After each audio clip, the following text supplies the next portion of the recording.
So hi friends, কেমন আছো তোমরা? তো আজকে আমি কিছু গুরুত্বপূর্ণ কথা তোমাদের সঙ্গে শেয়ার করতে চাই। প্রথমে তোমাদেরকে ভিডিওটা দেখাই। কিছু না, শুধু যেন যে করেছে তার যেন চরম থেকে চরমতর শাস্তি হয়। ভবানীপুর এলাকার শম্ভুনাথ পণ্ডিত স্ট্রিটের বাসিন্দা সন্ন্যক তরুণীর দেহে প্রায় 10টি আঘাতের উল্লেখ ছিল। তাতে এও বলা হয় দু চোখ ও মুখ থেকে রক্ত বেরোয়। যৌনাঙ্গেও মিলেছে রক্তের দাগ।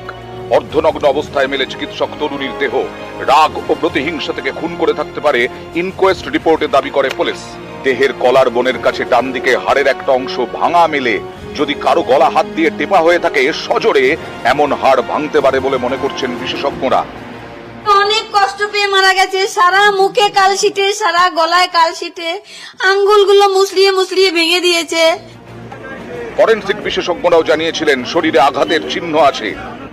আপনার কিছু মার্ক আছে, ঠোঁটে, গালে, গলায় কিছু মার্ক আছে। দেহ চিত অবস্থায় ছিল, শোয়ান অবস্থায় ছিল। গালে বা গলায় কিছুটা, আর কিছুটা ঠোঁটে ফাঁক দেখা গেছে। চাদর চাপা ছিল। আমরা চাদর তো সরিয়ে দেখি না, আমরা আমাদের কাজটা আমরা দেখিনি। মুখটা দেখতে পেয়েছি, মুখের বিভিন্ন পোর্শনে রয়েছে। এতেই অনেকেই প্রশ্ন তুলছেন, শরীরে আঘাতের চিহ্ন থাকলেও কেন প্রথমে আত্মহত্যার কথা বলা হলো? আমাদের তো গাড়িতে বললো আপনারা তাড়াতাড়ি আসুন, আপনার মেয়ে সুইসাইড করেছে। আমি তখন বলছি না, আমার মেয়ে এরকম হতেই পারে না। আমাদের দিদি কি বলেছে সেটা তোমাদেরকে দেখাই। প্রথমে তোমরা ভিডিওটা দেখো, তারপরে তোমরা কমেন্টে জানিও যে কি বলা উচিত এখানে। মেয়েটি তো আর ফিরে আসবে না। ওর নামে যদি আপনারা কিছু করতে চান করতে পারেন, যা টাকা লাগবে আমি দেব। হ্যাঁ, আমরা 10 লক্ষ টাকা তো দিতেই পারি পরিবারকে। একটা মিথ্যে কথা। দিদি আমাদের এখানে দেখো পুরো পরিষ্কারই বলে দিল যে পরিবারকে তো আমরা 10 লাখ টাকা দিতেই পারি। দিদি, আপনি এত সহজেই বলে দিলেন যে আপনি 10 লাখ টাকা দিয়ে দেবেন পরিবারকে। ঠিক আছে, সেটা ভালো কথা, কিন্তু একবারও কি ভেবে দেখেছেন যে মহিলা মারা গেছে, তার বাবা মায়ের কি অবস্থা হচ্ছে? ওই 10 লাখ টাকায় কি তার বাবা মায়ের ক্ষতিপূরণ হয়ে যাবে? আর হ্যাঁ, আপনি যদি বলতেন না যে আপনার মেয়ের খুনিদেরকে আমরা খুব শীঘ্রই খুঁজে বার করব এবং তাকে কঠিন থেকে কঠিনতম শাস্তি দেব, তাহলে হয়তো মেয়েটির বাবা মা একটু হলেও স্বস্তির নিঃশ্বাস। তো এখানেই পুরোটা শেষ নয়, আমাদের বাংলার দাদাও কিছু এটা নিয়ে বক্তব্য রেখেছেন। তো চলো বাংলার দাদার বক্তব্যটা একটু শুনে আসা যাক। আমার মনে হয় না একটা স্ট্রে ইনসিডেন্টে সবাইকে সমস্ত কিছুকে নিরাপদ না মনে করাটা ঠিক নয়।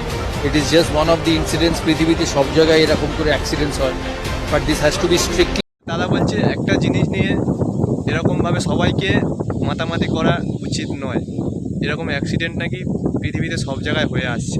আচ্ছা দাদা, এটা যদি আপনার বাড়ির কারোর সঙ্গে হতো, তো আপনি কি সেটাকেও অ্যাক্সিডেন্ট বলে চালাতেন না?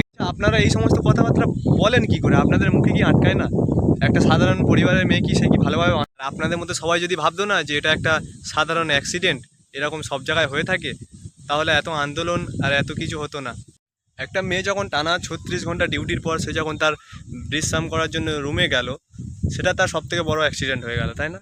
পরের দিন সকালবেলায় যখন তার দেহটা সবাই দেখলো, তার দেহতে 113টা কামড়ের দাগ, চোখে চশমার কাঁচ ঢুকিয়ে দেওয়া হয়েছে, চোখ থেকে রক্ত বেরিয়ে এসছে, গলা টিপে গলার হাড়টাও ভেঙে দেওয়া হয়েছে।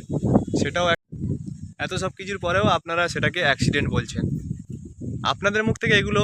আর হ্যাঁ, অপরাধীদেরকে যেন কঠিন থেকে কঠিনতম শাস্তি দেওয়া হয়, যাতে পরবর্তীকালে এই ঘটনা যেন আর না ঘটে। আর সেই শাস্তিটা যেন পুরো মানুষের সামনে, দেশের মানুষের সামনে যেন তুলে ধরা হয়, যাতে দেশের মানুষ একটু হলেও দেখে তারা শান্তি পায়।